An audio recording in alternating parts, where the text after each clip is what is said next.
छींक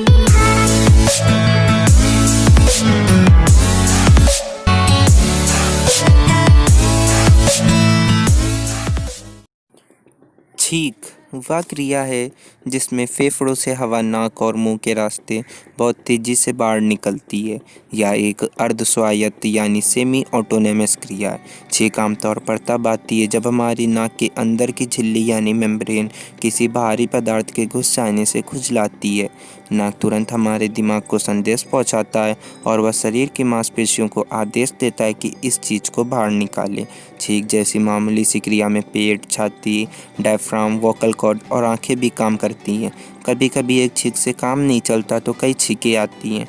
जब हमें जुकाम होता है तब छींकें इसलिए आती हैं क्योंकि जुकाम की वजह से हमारी नाक के अंदर की मेम्ब्रेन में सूजन आ जाती है और इसमें खुजलाहट होती है। And thanks for watching my video. Please subscribe, like, share and comment. Thank you.